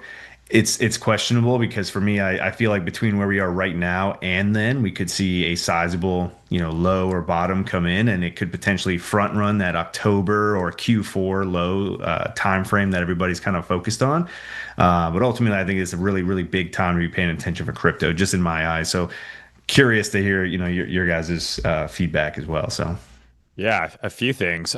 So I think TA itself has a bit of a like self-fulfilling prophecy, to it. Like what makes a good trend line? Well, it's like if enough people think that this trend line is relevant and bid there, price might get a reaction there. And so I do think that maybe played a little bit into like the October 6th, like of it all. It's like, okay, everyone was kind of expecting around this timeline for various different reasons. And again, if enough people think that Q4 might be the bottom this year, maybe there's some credence to like when that's actually going to happen. But from a TA perspective, I agree. Like this kind of 40 to 60K zone is kind of where I've been looking. Just pulling a fib literally from last bear market low to the high. It gives you kind of the 61.8 to 78.6 down there. Now, I do see, obviously, you were able to use, I assume, some sort of fib time-based trend analysis to get that week of September 29th, 2025 move to the upside. Does this system also project when the bottom inflection point may be? Yeah. So again, where the thing with, from my own mentality, it's, you don't want to overly marry this, but so far, yeah, I mean, like in a sense, like I just clearing the chart like right off right now. If we were to look at the last few iterations, I don't want to call it cycles. Only reason I say that is just because we don't have truly that much information on Bitcoin, right? We have four Totally. Runs, but either way, yes, totally. We have 4-year cycles in place, intact, in the sense of Bitcoin only now, which again, like everybody has, shifted those over time in my eyes. Like I've been around since 2017. I know you have as well. And it's probably even before then, maybe both of you, but, anyways, yeah, looking at this, information at hand here, the way I'm looking at this with a fib time is to get that next endpoint. Very simply put, yes, it's going to be more than likely in October, but I want to highlight one thing here. So like looking back all the way to, let's just look at 2017's bull run, for example, and the low to high here in sense of 2021. And what you can do here is you could take, actually, if you go in trading view, go over here, simple trend-based fib time, and go down to our low here of 2015 and run it up to the high of 2017, right? And you'll see this often because a lot of people are going to just simply look at like how long it took like in days. But if you want to get really down to the nitty gritty and just go down to how long it took right here, you actually can measure. So what we're doing here is we're measuring how long it took from point, low to high, and then we can project that off of the low here. So we're going to say, all right, this bull run right here, or this impulse move here, projected off of the next low here. And I've got the gold pocket, and then I've got the 1-to-1, meaning that 100% time, the exact time it took to go from low to high here, projected off the low, 1-to-1 is right here, gold pocket is right here. And generally speaking, every single iteration of Bitcoin's impulse moves, the gold pocket has been the sideways move that leads to the next move up, essentially. And then obviously our 1-to-1, meaning 100% move exact, is where the top has come in. And we see that next major reversal. I'd like to say like a reaction, but it in turn into basically a reversal at that point. So high comes in 2021, like on the money essentially, and we can take the exact same thing and go ahead and pull it from. Go ahead and delete that. We'll take a new one. So now we're going to measure our bear market, or our our retracement here, high down to our bear market low. Let's project it off of our 2021 all-time high. You can see right here. We'll zoom it in. Gold pocket, gets a major reaction right here, pretty decent little dump. All right. And then we get a 1-to-1. This is the FTX collapse. I know I came in right as you guys were talking about FTX essentially. But it basically right on the weekly time frame here nails it to the almost to the T. Wow. Now, the thing I just want to highlight, if we went and did the same thing for other assets, S&P, Nvidia, Apple, so on and so forth, things that have a lot more history, it's not always the 1-to-1. So far for Bitcoin, it has just been nose on. 1-to-1 has been those major inflection points. But I really want to highlight how much of an importance it is between gold pocket and 1-to-1. So in the 618, so in the same, you measure these moves is 618, 201, so 61 to 100% essentially of how much time it takes. There's usually a major reaction, aka reversal, inflection, blah blah blah. But so far, yes, it has been 1-to-1, almost pretty much on the money so far. And if we go ahead and delete this one, take it off, we take another one here and we measure how long. Let's just go from our bear market low, bull run high, projected off of our low. What did we get? 1-to-1 right at the all-time high yet again, meaning that it took us exactly the same amount of time to get that last impulse move projected off of our most recent low, gets us here. Gold pocket, what happens? Sideways move, carry trade low, basically takes us to the all-time high at that point, or the finisher move, like I like to call it, I guess. And so far, yes, it's been the high. Again, really want to highlight between those 2 points is really where you want to be aware of.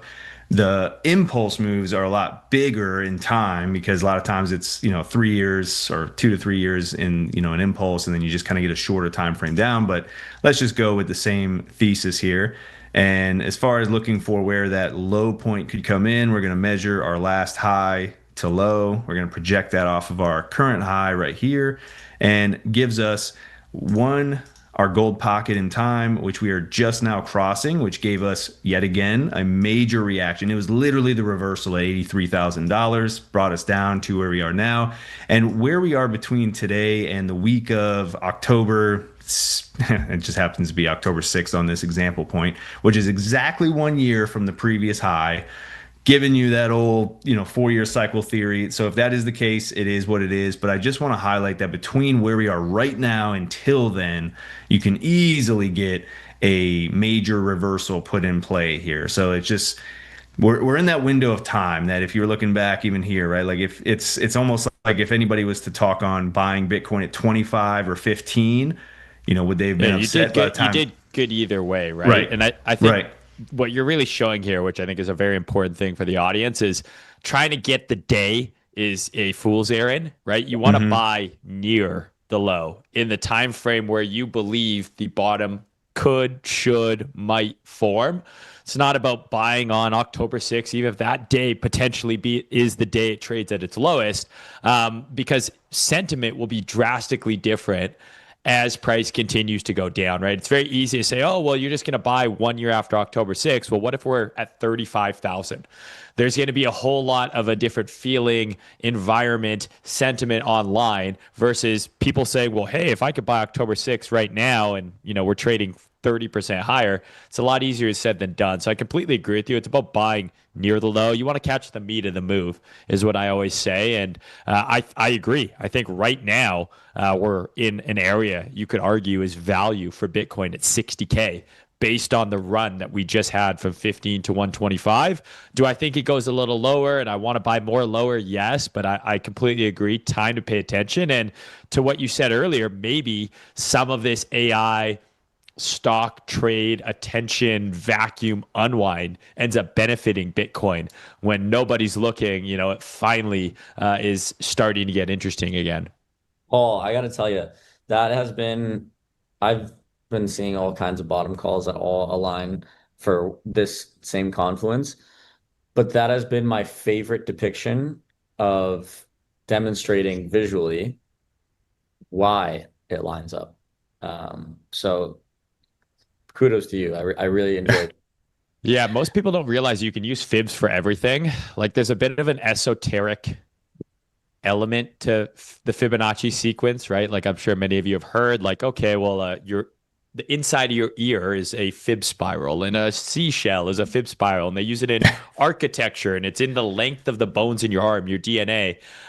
So if you're going to use it to measure from top to bottom to get like the relative retracement of a move, it stands to reason you could use it horizontally, right, as well as a function of measuring time, which is something I personally quite literally have not done in many, many years. I used to mess around with like fib spirals, and I'd find oftentimes if you pull a vertical fib and then a Fibonacci spiral at the same time, you could get these really cool like inflection points. And of course, nothing works 100% of the time, but I always love to think about that element of trading, like the esotericness of it, where it's like, hey, there's a reason these levels are important because they're everywhere in nature. And it's really cool to see it used as a way to measure the chart, horizontally for time as well. Agree immensely. Any other assets you're paying attention to right now, Paul? Anything that, although... Yeah, what are we buying during this bottoming window other than Bitcoin? Ponzi needs actually, Yeah. I must know, because I don't personally atone towards harmonics, and I naturally pick them up based on just pattern recognition, but I don't really use the tools as much as I should. Have a look at Hype right now and tell me if there's anything that sticks out for you when discussing harmonics. Hype. Oh, there it is. Is that what you said? Yeah. I just want to make sure. Yeah, so Hype is a new one, obviously, that we're all pretty aware of. I have this chart pulled up. I mean, we didn't really pre-discuss this at all. So for anybody at home, it's not like I just had this preloaded. This is just the last thing I've been looking at from this chart. I don't know if this has only been around since 2024, but I know it's relatively new. So that probably does. That looks pretty accurate correct. for the airdrop date, I think, right? Yeah, it was December of 2023 or 2024. Okay, perfect. And that's exactly when this is it. So, not a ton of information. I have actually made Hype a main play that I look at like each and every. So I do updates like daily and weekly for only a few assets, truly. But like Hype is one that at this point, in my opinion, I'm sure like you guys follow it as well, because to the point where like it's actually something that has an active product that is being utilized, used, all that good stuff. So it's not just like a speculative idea that we've come to love and know in the crypto space. Yeah. But it did just complete a very similar setup, very similar to Bitcoin. So in that Bitcoin run where I was highlighting that A, B, C, D type of deal, very much similar to a ascending channel, ascending pattern. Generally, those are bearish when they complete. You do get a little bit of a pullback, cool down. And we did just pretty much put in the same setup here for Hype. Sorry, just getting all my I had a brush tools. But I mean, it's not to say that it's gotta just kind of have a death sentence behind it. I do think that this is still something that's relatively growing here. This is like a current stage, like BNB. Like if you look back in like 2024, 2023, or maybe even before then, the last like big BNB run, I guess, is like kind of how I view this in a sense, because we do have a really good comp. It's probably the best one out there. Yeah, I just like that. Just to me, I just seem like I just see this one having a little bit of momentum behind it. People are coming into it again. There's not really too many real winners in the space right now, and there's so many compared, like with millions of competitors at this point, just as far as crypto goes. So it could get a little hot here. The only thing is like personally, if I was looking for a brand new entry or anything like that, I'd be looking for a pullback. That's just me. I'm always looking for, I always have cash for the crash essentially. So like after a decent run, I'm always scaling out into strength, looking for that weakness play. Granted, take this off. I put this on here because must have been targeting this region when I looked at it last for July of 2026. Again, with a fib time idea here. We'll just take that off just for simplicity because it's already kind of hit that target zone. We're coming into that region. I say July. It's one of those things that those fib times aren't necessarily perfect. It's one of those. It's another confluence play. So if the way I'd play this is just as we are right now, like it's one of the things like back here when I probably highlighted this in May, I was looking for $70. We're trading at 40. So it's a if then situation. So it's if we're trading at the D point and we're, basically in July, that's a pretty big like cautionary zone where I'd be looking for this to play out. The setup for this at hand is pull back to 54 and then 39. Granted, looking at this kind of closely, we've already basically done that. So if we kind of go back a little bit, right, the original high here already pulled back to 54, it looks like, and we're holding right now the 2025 high. So that's a pretty big, sign of strength. Let's just go ahead and take all this off. Couple of areas down below I'd be like aware of, where it's like if I had a stink bid in place, it'd be 31, 33. Those are volume levels. Those are high time frame averages that just I utilize pretty heavily. Doesn't mean we have to get there, but if I like had a total just wipe all the drawings clean and was like, oh man, where am I looking for on hype to be a buyer at, like without having anything like that, it's 31 and 33. Look at the monthly, man. That's like right smack in the middle of like the monthly kind of demand zone. I threw that up on Twitter and I was like, listen, I have no idea if hype ever comes back to like $30 to $40, but it's basically the monthly order block. And if it gets there, you should just buy it. And everyone's like, yeah, I'd love to buy Bitcoin at 5K as well. I'm like, but sometimes you want to know if you're going to have those stink bids, right? You never know, dude. It's crypto. Anything can happen. And I think if you get hype sub 40 down to your levels, 30, 33, pretty deep friggin' value, man. Yeah. No, and I mean, and like you just said, like, right, like with this, like, look at this candle all the way over here. Granted, I know we slowly kind of bled into that, but I mean, yeah, the stink bids are real, man. Like this is what 60% drawdown in the time frame of 1 month. So obviously, Bitcoin traded into its yearly order block to make last bear markets low, and everyone's like, "There's no way that would ever happen again." I was like, actually, this yearly order block for like the current Bitcoin bull market, I believe, is right at 50K. Wow. So I think there's a pretty high odds that the bottom of this bear market is in the yearly order block, and something like hype that is a lot newer. These monthly order blocks work. It's just the problem that people lack the patience to actually wait for them to play out. And then once price gets there, everything looks and feels different. It's nice to say, I'll buy hype at 40 right now, but for hype to go to 40, Bitcoin's probably trading at 40K. And I think sentiment on crypto in general will just be that much worse at that point. Maybe sailors selling, and no one's going to want to buy. And so that's why I always preach, and what you're doing here is very smart, is you have all this stuff on your chart and maybe you hide it, but it's still there. I think what happens is people will make this analysis, they'll do up their chart, but then they forget, the levels, they delete them. And then when price gets to an area that 3 months ago, you're like, hey, this is a good buy. It's a big red candle in the moment. And you're like, okay, what do I do here? I'm terrified. It looks horrible. But if you have these levels marked out, like, hey, if it ever comes here, I'm going to set an alert. This is value. It helps you kind of remain more objective, I find, at least. So I'll always mark out those stink bid levels. I alert them. I leave notes on my trading view, and it helps me, I think, a lot in executing in the moment. Yeah. Right. Yeah, I mean, and that's like, I'm big on that, like, especially with something like this, right? Like if I had no skin in the game on hype, you're looking at something that, since it doesn't, realistically, crypto at times has been so drastic, so it's a little different. But if you were looking at any other asset, so in the last 24 months, basically, or less, because we haven't even been around for 24 months, you're up 7x, even at where we're at right now. So to see another 50% pullback from current prices, I mean, that's definitely a value like zone to kind of get involved with. And at the same place, like I always say, I'm like talking to two types of investors and traders: the person who's been involved already from way lower, or the person who's trying to get a new entry. So you always kind of have to have that in mind when you're talking, because some people who want to have that new entry right now are like, okay, where could I buy? Where would be a decent zone to get in?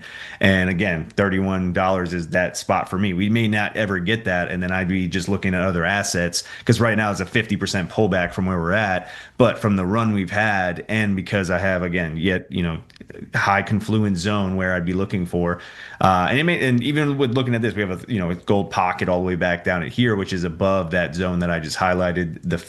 I think you just said it was a order block or a fair value gap or something in that region as well. So I mean, people will probably be looking heavily towards that $39-$40, which is also, again, way better than 60.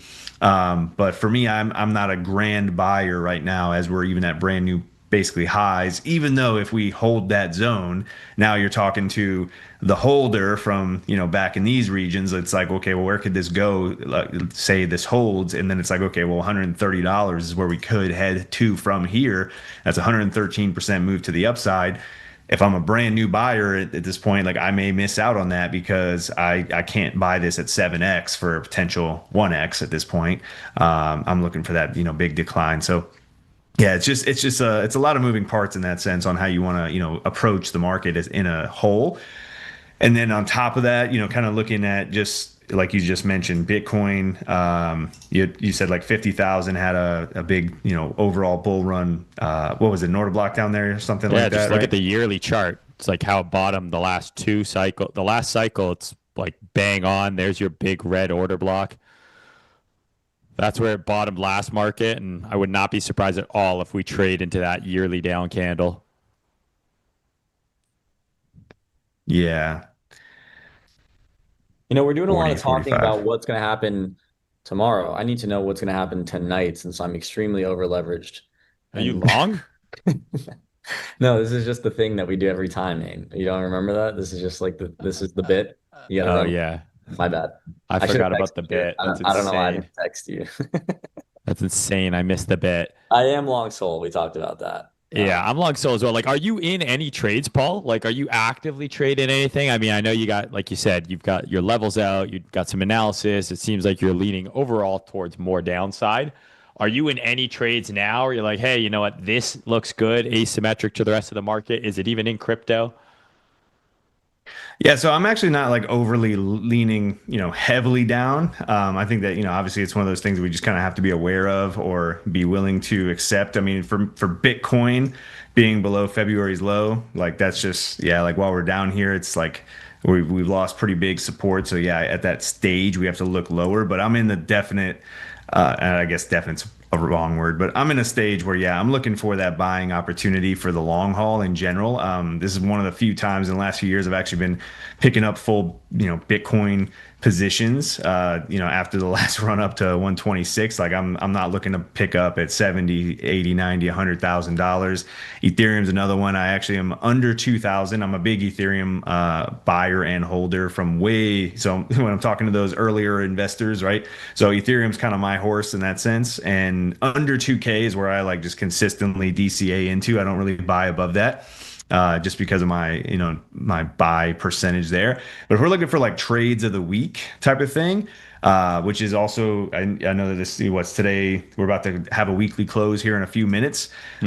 More than likely, I would say that we get at least a little weekly push here. And this is actually a fun thing I like to do each and every week is look at the weekly range on Bitcoin. Let's see if I can pop this up here. Maybe it doesn't work. Okay, because it's not generated quite yet. Right there. So one thing I like to look at on a smaller time frame is the previous week data. So I look at daily range data for the day for like a day trade setup, and then I look at the weekly range data. And then as we progress into higher time frames, which we're actually about to close as we're coming into the end of the quarter and the end of the 6-month window. So we're actually about to have a ton of new range data, high time frame averages, volume points, all kinds of stuff basically generate, which is always fun. But anyways, this week on Bitcoin, as we literally go from today into tomorrow, the average of price from the last 7 days is right here, about 61,000. We're currently trading right here. 59. It's not a huge move, but as far as a short-term push, it's about 2% move to the upside. So that's always a decent little trade as far as like, when Ponzi says he's long on Solana, probably a decent little thing to be looking for. I then will look at the overall range. So I'm going to go ahead and take a fixed range volume profile from the last week. We go to Monday at 0:100 o'clock in UTC, give or take. Not really give or take. We actually will get it right on the money there. So 0:100. Is that accurate? Is that 22nd? Wow. Okay. Pretty decent range here. So we've had a pretty decent move. Is this from this month? Is this week when we dropped like this? Am I crazy? No, that looks right.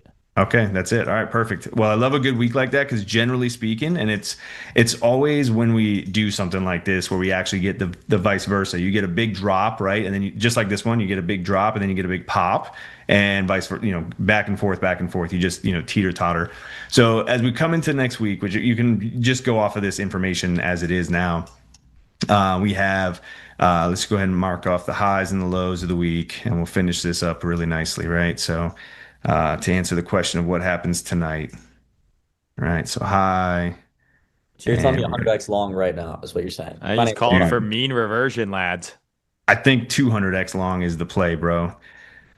Maybe even 300x. You got a if you got the portal op. I can hit you with later. All right, let's just see what a simple fib retracement gets us. High of the range. Yeah, we're chilling, boys.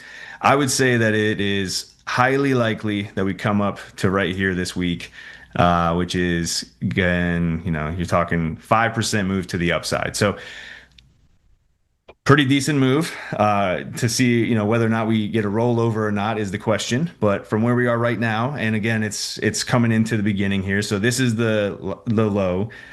The number one entry of the week is going to be sweep the low and go, right? I always like that one. Or if we're trading near the high, we take the high and die. But sweep the low and go is sweep the hoe and go, boys. That's where we're at. You got to patent that one. Yeah, we might have to put that one on. That's the ultimate entry. Otherwise, we got VWAP chilling right here at that February low. We're at the low of the range. So if you flip this region right here, very likely we come up to last week's average, which is middle of the range. Again, that's not really a huge move in itself at this point, another 2%, which is always it's a decent move. I mean, that you take that all week long. That's right? enough Take for 2%. Ponzi. That's enough for Ponzi for sure. That's enough for anybody, 200x really, like on long, the short term. 2% move is Mayne, king don't making. let it down like that. Cake making. Okay, I like the sweep the low and go actually as well. That's something that I'm kind of watching. I'm just seeing if we get that kind of run of the low early in the week here on Bitcoin at least, and then something like Solana puts in a higher low. That might be a sign that strength is actually there. We'll see what stocks do as well. I think the S&P is at a critical spot. Kind of want to see it put in a higher low, or it looks like it's going to roll over. So. Should be interesting. So, Paul, before we let you go here, this is something we do with all of our guests. So we put an imaginary gun to your head and we say, what is the bottom and top price for Bitcoin? We know you have a bottoming range. We need a price level that we're going to hold you to, and then your all-time high prediction for next bull market. Imaginary G2MH. What is 40, that? Oh, G2MH. 40. It's like, what are we? Is this I'm from Canada, guys. Give me a break. Yeah, that's a setup actually. That's a trading pattern. I'd say bottom at 47,800. Top at 149K. 149. So if you guys want to front run Paul of DataDash, you now know how to do it. Dude, anything you're working on, obviously we'll have his socials somewhere in the video, probably in the description, something like that. But huge on YouTube, big Twitter audience as well. Is there anything specifically you want to you're working on right now you want to share with the audience? No, not anything special. Just if you want to check out any more of my work over at DataDash on YouTube and like you said on Twitter, or X, and just trying to navigate these markets and build up my net game like my boy Mayne. Thank you, bro. I'm withering away. Everyone's like, you're getting so skinny. What happened to your neck? It's like, I'm sorry for trying to be healthy and live a long time. We really appreciate you coming on. Love the super analytical, data-driven approach that you take to the markets here. Some stuff to learn, guys. Mess around with those time-based fibs. And we've got some pretty good levels to look at, both for Bitcoin and hype. Thanks so much for coming on, Paul. Appreciate you. Appreciate you guys. Thank you. Thanks, Paul. Dude, I actually found the time-based fib thing super interesting. I'd messed around with that, I swear, like years and years and years ago, but not a very long time. And it's cool to see that it does kind of work the same as, the vertical fibs. Yeah, I've never used it ever once, and now I'm taking that one for note for sure. Oh, I'm stealing it and I'm going to start posting about it and pretend like I came up with it.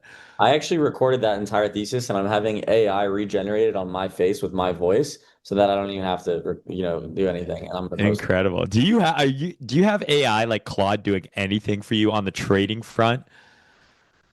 Just real fundamental research for stocks right now. So, if I like find a micro cap stock that I don't know anything about, I'll have it TLDR me basic analysis. And I mean, the issue with fundamental analysis right now is that it just doesn't work. For example, I found a stock called OSS, and I had my buddy who's like a stock quant do some analysis on it, and he's like, dude, it's overvalued. It was micro. It's like a $700 million market cap. He's like, oh, dude, I mean, the financials are cooked. It's overvalued, and then like it doubles in a month. You know what I mean? So nothing makes sense right now. So it's not like analysis. Dude, I told my brother that I thought the market was getting hot, like, and he was I was at his house yesterday and he was chirping me because this was back in February, and so the S&P did drop, like I think almost 10%, maybe Yeah, a that was little more when than me and you 10%. same with Nick, bro. Same thing. We're Yeah, telling and I'm like, dude, you should take some off. And so all the things he sold Micron because he was in Micron from like $80 or something. And he's like at a double and he's like, yeah, you know what? I'm up 2x on this. And then he goes on to put in a 10 bagger. And I'm like, dude, not financial advice. You should never have listened to me, bro. I'm just a This is why I crypto don't guy. tell people anything. Like, I Well, have a lot of friends in my real life who'll be like, yo, what do you think of the stocks? What do you think of this? And I'm like, the issue is my thesis will change in 24 hours. So if I tell you yeah. a piece of something that I my opinion currently, and then I don't check with you tomorrow, which I'm not going to, and my opinion has changed, and then you come back to me when that opinion has, is no longer valid, then I look like a piece of shit. And so at this point, it's negative EV for me to do that. There's nothing No, there. it's absolutely negative EV. And I'm not like I never told him to sell. I'm just like I think the market's overvalued, and I still think it's overvalued. Yeah. But the last 20% of the move can be the craziest. Yes. So I'll keep banging on the drum that I think something is due here soon, a larger downside correction. But I have no idea when it's going to happen, and I have zero interest in trying to call the top. I'm Yeah. just more of the mindset like, okay, if I have a ton of dry powder, I'm not buying here. Like the fact that I've got my financial advisor at the bank like trying to bear down on me to like, oh, you need to get all into equities here. And every other person I talk to seems to be all in on equities. I don't know, but maybe I'm just a curmudgeon and I should just, realize this is a new paradigm and it's up only forever. We got a few minutes left here, man. Is there any other charts? I know you don't have your charts in front of you. Anything else you want to look at? Like S&P's opening with a little bit of a gap up here to start the week. I'm trying to find a video that I saw earlier today, and it was like some chick on Instagram making a video saying, "Oh, you guys just need to keep buying stocks. Every Friday, I don't care if it's green or red, I buy stocks, and every week, the next week, I'm up." And the caption was like, "We might be in a bubble." That's the kind of shit I see that actually freaks me out. Like, it actually gives me anxiety. What is Yeah. this chart you have up right now? This is the Dow Jones. I mean, dude, I think all of the indices look like they could go higher from right here. Yeah. Pull Like up the the hinge chart, dude. That's the only thing I'm super bullish on. Dow is up. Like this is demand here. If this is going to go, same with NQ. If this is going to go, HIMS. Yeah, this is my favorite stock right now. Well, it looks like I agreed at some point when I looked at this. We Higher talked low. we talked about it at one point. Yeah, I mean, these are like brain dead setups in my opinion, where you just do like something like this, and it's like, okay, if this is bullish, like if it gets a pullback, it should hold that, and Yeah. it can just keep doing that, and that's literally how I've been trading Micron. Like I've been sharing the Micron chart, and it's like, yeah, you literally just draw a trend line. It's that simple in these moments of time, and then you just draw out the demand and you buy at the intersection. And it's worked the last 3 times. Will it work again here? I don't really know, but long and strong until that is proven wrong is usually a much better strategy, in my opinion, than trying to call top on every one of these bounces, every one of these moves up, because we very well. Don't we have a new ceasefire? Like Trump ended the war, signed the No, deal, this is the play. This is the play. Every single week, we're in a the war ceasefire. ends. the weekend hits, we quickly just level a bunch of different areas, and then Sunday, an hour before open, we agreed to stop leveling areas. We're back to a ceasefire, and then What do the you week mean is we? nice. What do you mean It's just we? this, dude. It's just this. It's just this. I have no part of the American war machine. My money goes to much worse causes here in Canada, through my taxes. Hello. But I thought you were avoiding those. Didn't you tell me that you were gonna just stop paying them? yeah, dude, that's what I'm gonna try that this year. I think I'm like, you know what? I'm just gonna see if what happens if I just don't pay anymore. Yeah. What are they gonna do? Throw me in jail? Throw me in the gulags? Probably. Um, Yeah, no, it seems like comical at this point. Like this is the never. I'm just exhausted, dude. Like Same. I don't care anymore. I'm like I do not want to hear about the war in Iran. Peace, like I hope that the war stops, obviously for human reasons, but for like just the mental sanity of the markets, I hate this Yeah. boom bust cycle where, to your point, it's like every week it's a new deal, every weekend the deal's off, Sunday night the deal's back on right before futures open. It's just how much longer can they keep getting away with this? Forever. Seemingly forever.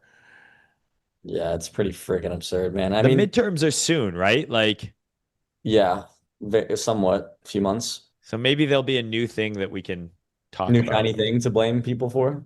Like, oh my gosh, it's so bad. I mean, I just think this is kind of typical summer type of, you know, doldrums, at least for crypto. But the equities market, man, have been, I don't know. This is was this like 2008? Like, who knows? Was it like this crazy and just like this This is what insane? And 2000 was like, according to PTJ and Stanley Druckenmiller. By the way, guys, if you're watching this, please make sure you're throwing us a thumbs up and subscribing. Every Sunday, we make this happen. And by this, I mean we watch the market go down and we just laugh at it. yes, we're the experts though on the Bitcoin. Yeah, so that's what I was thinking. 2000 is a better example. Like this is dot-com bubble-esque. You know, I lived through it. I think you were born in 2003, so you don't quite remember, you child. But I lived through it. But I was, you know, I was downloading viruses onto my parents' computer with whatever it was called, Napster, trying to get like the early release of some album or something. But anyways, guys, we'll be back next Sunday. I hope everyone's having a good summer. I wish we had more exciting stuff to talk about crypto, but like Paul said, and I think Ponzi and I both agree, time to pay attention for Bitcoin really soon here. We're getting to some areas of value, so hopefully that gets fun. Thanks so much to cracking NinjaTrader Live. This has been the Crypto Closeout. I'm Mayne. This is Ponzi. We'll talk to you guys next time.